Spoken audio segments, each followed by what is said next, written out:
The bank manager dismissed her, insulted her, and called her useless, not realizing she was the CEO of the company keeping his branch alive. It was a Wednesday morning in late April when Danielle Mercer stepped into the Century Union Bank branch in Little Rock, Arkansas.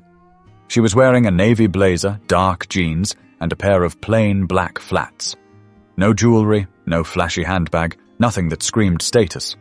Just a simple tote bag slung over her shoulder with a laptop, a notebook, and a pen that had long since run out of ink, but she still liked the feel of. To anyone watching, she looked like someone running a quick errand before heading into the office.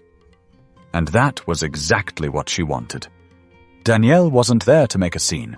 She wasn't there to be recognized. She was there because 3 separate complaints had been quietly flagged in the company's monthly report. Minor things, on the surface: delays in business wire transfers, rude staff behavior, unreturned calls, all tied to this particular branch. And since it happened to be 10 minutes from her second apartment, she figured she'd check it out herself. As she stepped inside, she scanned the space. Clean floors, tidy counters, muted tones, a little too quiet. A customer filled out a deposit slip at the kiosk. A young man stood waiting in line with a check in hand. The 2 tellers behind the glass barely looked up. Danielle walked to the front desk where a woman in her mid-40s sat, typing something with exaggerated slowness. "Hi there," Danielle said, her tone friendly but firm. "Is the branch manager available?" The woman glanced up, eyes flickering to Danielle's face, then her clothes.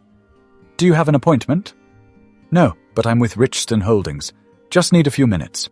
The woman hesitated, then picked up the phone and dialed an extension. "Somebody from one of the account clients. She says she needs a few minutes," she murmured, covering the receiver with her palm as if Danielle couldn't hear her anyway. A minute later, the branch manager walked out from the side office. Ronald Stratton, mid-50s, khaki slacks with a light blue button-down and the kind of tie you wear because you have to. His expression was polite, but thin.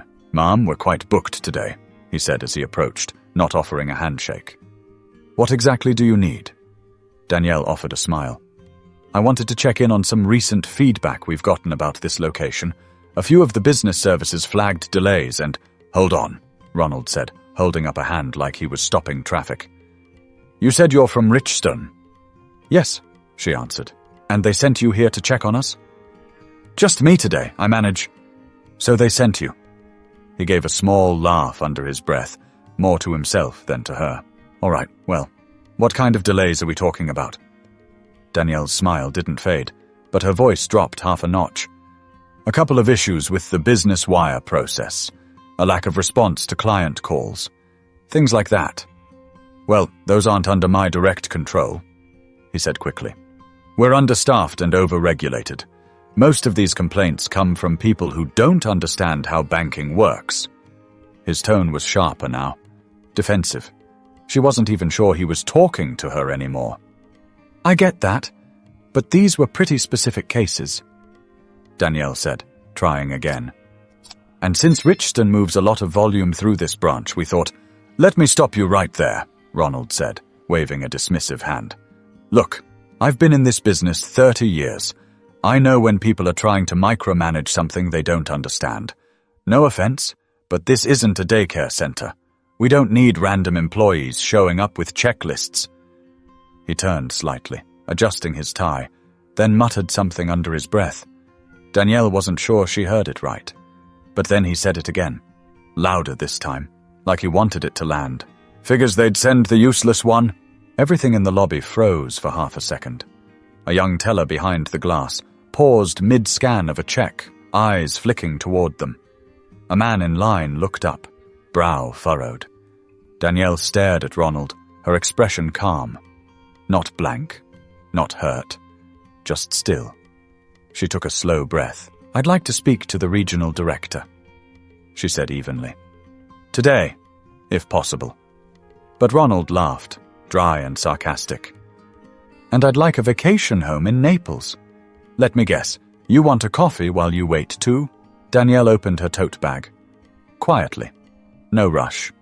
She pulled out a sleek black business card case, flipped it open, and handed him a card with her name in embossed lettering across the top. He stared at it, then looked up at her, then stared at it again. CEO, Richston Holdings Group, Danielle Mercer. But before he could speak, the silence between them had already said enough. Ronald's mouth hung open just slightly. He didn't blink. The only thing that moved was the card in his hand. Subtle tremble, like it suddenly weighed more than it should have. His eyes traced her name again, as if hoping some fine print would tell him this was all a misunderstanding. But Danielle said nothing. She didn't rush to explain, didn't clarify. She just let him sit in that moment, in the very room where he'd decided she was beneath his time. He started, the sound barely leaving his throat. You're the CEO? She gave a single nod. Calm, controlled, still not angry. She didn't need to be. From behind the counter, the younger teller, a woman maybe in her late 20s, lowered her eyes awkwardly and pretended to be typing something, though her screen hadn't changed. The man waiting in line stepped aside, quietly pulling out his phone as if pretending to scroll, but clearly following what was happening. Danielle gestured toward the office doors. Shall we? Ronald blinked again. Right. Yes, of course. This way. He turned and led her toward the glass-paneled conference room, but his usual stride had vanished. It wasn't confident anymore. It was slow, cautious, like he'd forgotten how to walk with purpose. He fumbled the handle slightly before opening the door for her. Once inside, Danielle sat, crossing one leg over the other. Ronald stayed standing. I want to clarify something, he began, forcing a laugh that didn't fit. Obviously, I didn't realize who you were. I thought, well, honestly, I assumed you were from one of the satellite teams. You assumed a lot, she said, her voice still level. He chuckled again, nervous this time. It's not personal. We get people in here all the time claiming to be from headquarters. Usually they want things that don't even fall under our scope. They don't get the pressure we're under, the red tape. She raised her hand just a little. He stopped mid-sentence. I'm not here to argue about pressure, Ronald, she said. I came in because we received specific complaints. They weren't from random clients. They were from 3 of our top-tier partners who've banked with us for years. You may not realize it, but this branch handles nearly 30% of Richston's wire transfers. When that stops running smoothly, it matters. He swallowed hard. Danielle leaned forward slightly, not threatening, just clear. And then, instead of taking 5 minutes to listen, you decided to size me up based on how I looked. You interrupted me 3 times, then you called me useless, in front of your staff, in front of customers. His eyes dropped to the table. I didn't mean it like that, he mumbled. But you said it, she replied. The silence that followed wasn't angry. It was worse than that. It was exact, precise, a stillness that required no explanation.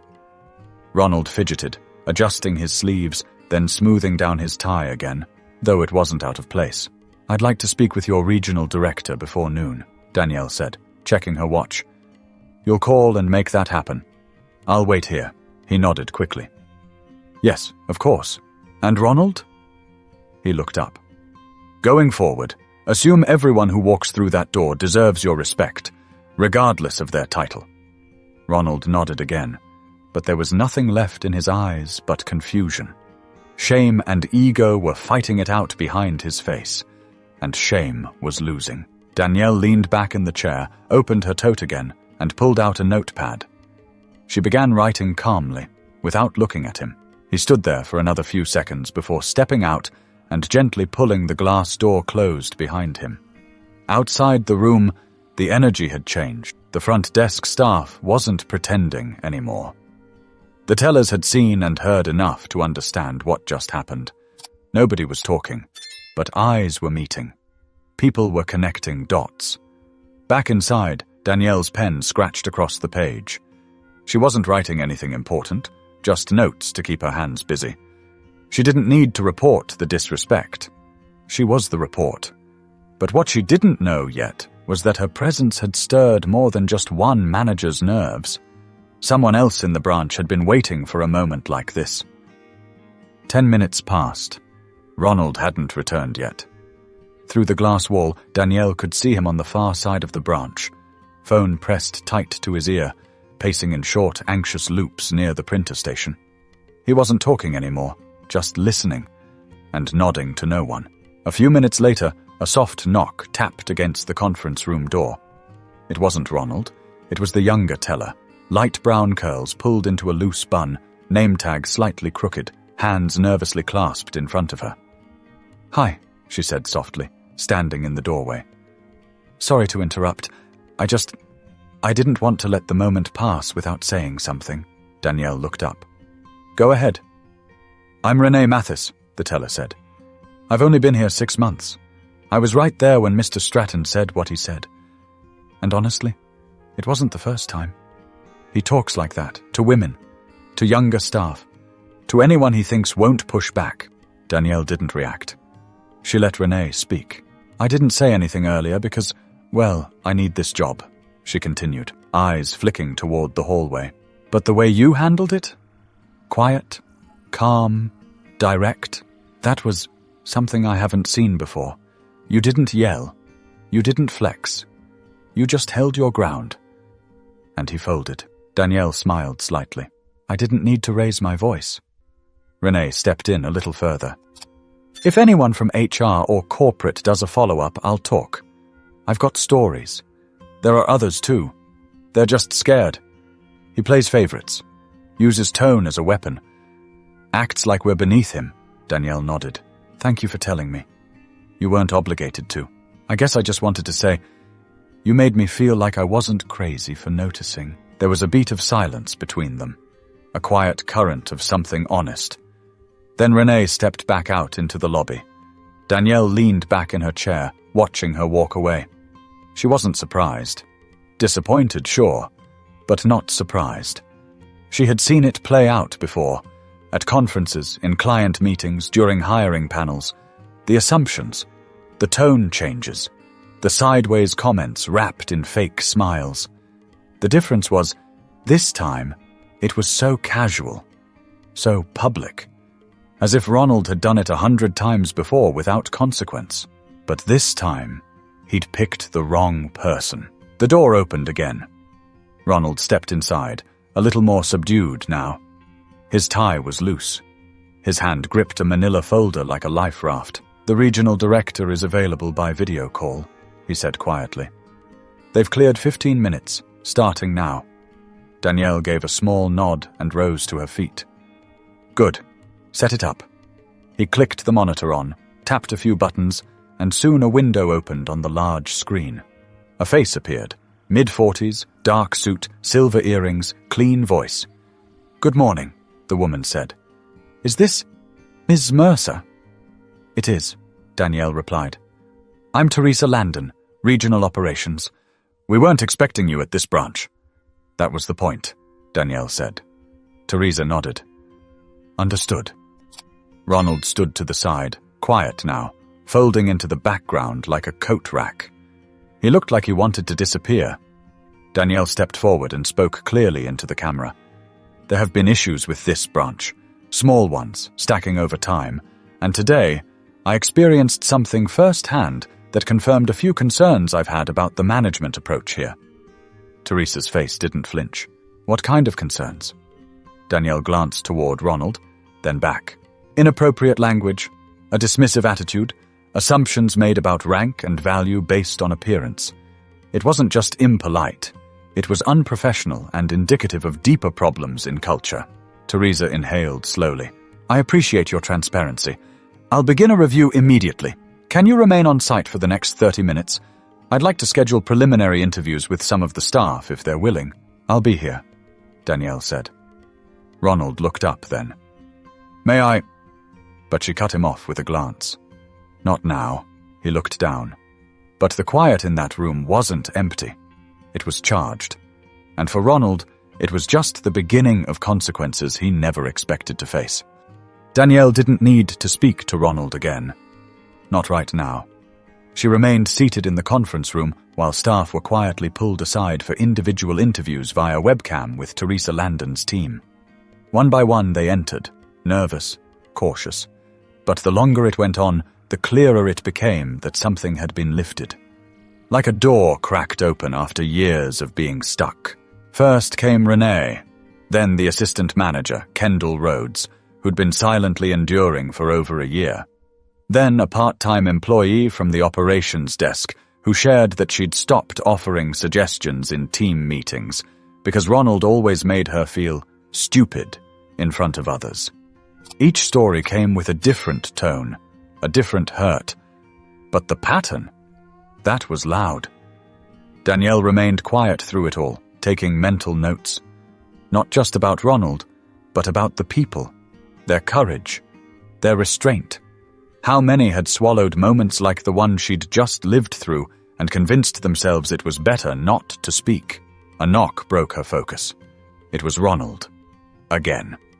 This time, he didn't wait for permission. He opened the door and stepped in, holding a ceramic mug filled with water, hands shaking just enough for her to notice. "May I?" he asked, voice low.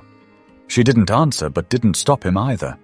He set the mug on the table, then sat down across from her like a man still trying to find a script. "I know an apology doesn't mean much right now," he began, "but I owe you one." Danielle looked at him directly. "Is that because I'm the CEO, or because I'm a person?" He paused. "Both. That second one should have been enough," he nodded. But there was a tightness in his throat he couldn't swallow down.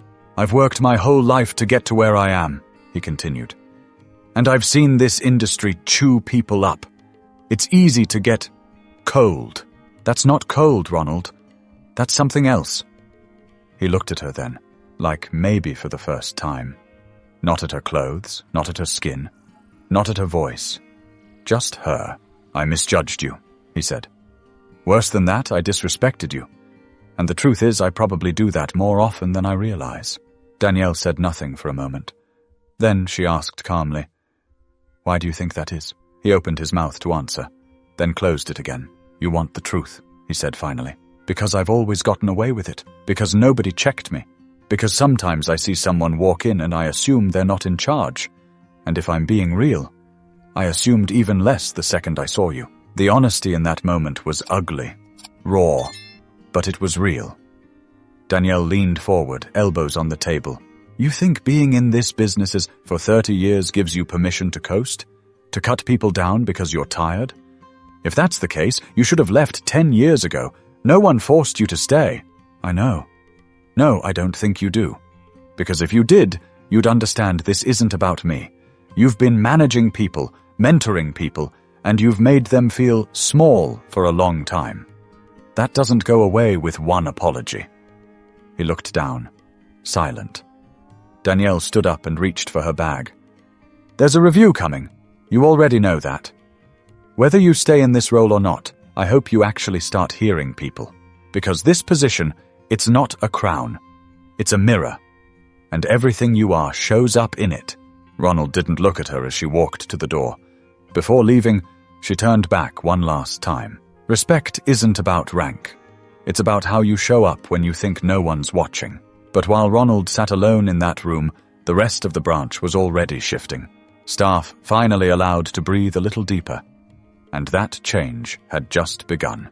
By Friday morning, the bank's regional office had dispatched 2 senior evaluators to the Little Rock branch. They weren't there to smile or shake hands. They were there with clipboards, files, and a list of staff they needed to speak with. Danielle didn't return that day, but her presence was still felt in every hallway, every cubicle. People who had once whispered their frustrations now found themselves being asked directly about their experiences. And for the first time in a long time, they told the truth. The evaluators, Charlene Booth and Marcus Lee, spent most of the day tucked in an office at the back of the branch, calling employees in one by one. The interviews weren't confrontational. They weren't aggressive. Just honest, deliberate. And it didn't take long for a pattern to form. Ronald Stratton's name came up in almost every conversation. Not as a manager who made tough decisions or held people accountable, but as someone who punished ideas, dismissed suggestions, and only respected those who looked or sounded like him. Kendall, the assistant manager, shared how Ronald once made a comment about her overreaching when she suggested a new client process, even though her idea later became standard at another branch. She'd been pushed to the background ever since. Another staff member, Brandon Poe, said Ronald regularly called him kid, even though he was 34 and had a decade of experience in finance. When Brandon tried to address it, Ronald laughed it off and told him to toughen up. Even the janitorial staff weighed in, quietly, respectfully, but with years of observation. By mid-afternoon, it was clear to Charlene and Marcus, this wasn't just one bad moment, this was a culture problem, and Ronald was at the center of it. Meanwhile, back at Richston's headquarters, Danielle sat in her office, reviewing the summary notes from Teresa. She didn't smile. She didn't gloat. She simply underlined names. The people who spoke up, the people who kept things moving despite poor leadership, the people who deserved to be seen. She picked up the phone. "Kendall Rhodes," she said. "Bring her in for a meeting next week. Quietly. Let's see what she's capable of without that weight on her back." That afternoon, Ronald was called into a video meeting with both Charlene and Marcus, along with a third executive from HR. He sat stiffly in the same conference room where Danielle had handed him her card, this time with his shoulders lower and his voice more controlled. They didn't yell. They didn't accuse. They showed him transcripts. Statements. A timeline. It wasn't just Danielle's story anymore. It was dozens. Ronald tried to push back at first. "I've dedicated my life to this place," he said. "I've never had a serious write-up. This is all being blown out of proportion." Charlene leaned forward. "Ronald, this isn't just one moment. This is a pattern. We're not evaluating your feelings. We're evaluating your behavior." "And your position?" Marcus added. "Doesn't give you immunity from consequences. It raises the bar." There was a long pause. Then the final words. "We're placing you on leave, effective immediately. A decision about your permanent status will follow after the final report is completed." Ronald didn't argue. He gathered his things quietly, walked past his team without a word, and exited the branch through the side door. No speech, no defense. Just the sound of a door clicking shut behind him. Inside, the branch didn't erupt with cheers or high fives. It didn't need to. The silence felt different now. Not heavy, not nervous. Just clear. Like fresh air after a long storm. But Danielle knew this wasn't the end of something. It was the start. And for the people still working inside that building, change wasn't just coming. It had already arrived.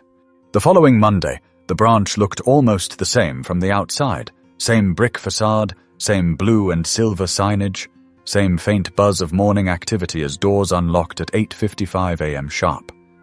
But something had shifted. It wasn't visible, not exactly. It was in how people moved, how they greeted each other, how they took their time speaking. Kendall Rhodes had been named interim branch manager.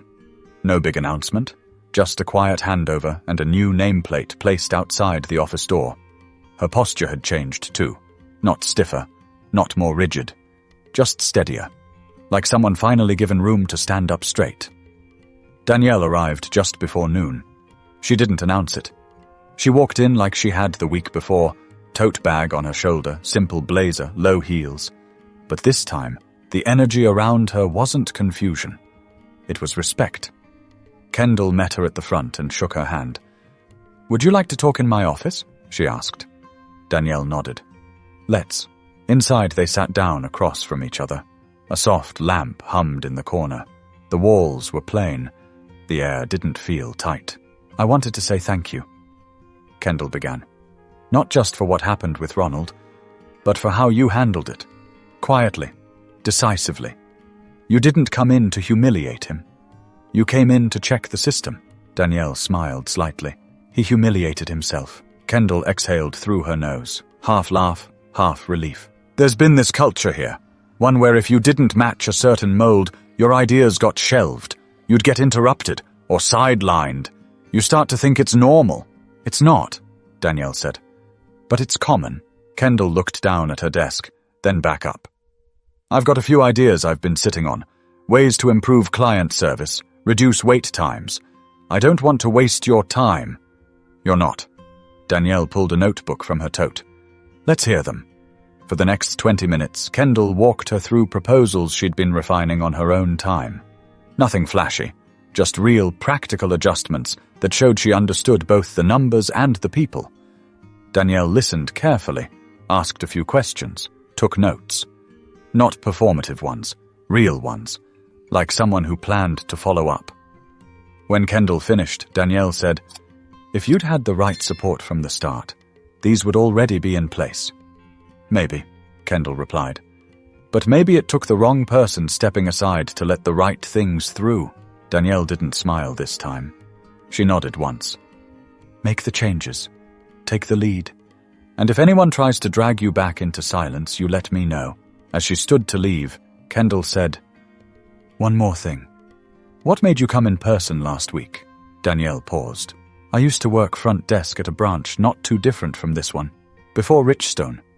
I remember what it felt like when higher-ups only saw data and never the people behind it. I told myself if I ever made it to the top, I'd never forget what the bottom looked like." Kendall was quiet for a second, then said, "You kept your promise." Danielle gave her a look. "So will you?"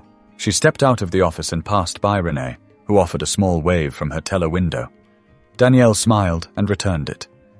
As she walked out of the branch and into the sunlight, she didn't feel triumphant.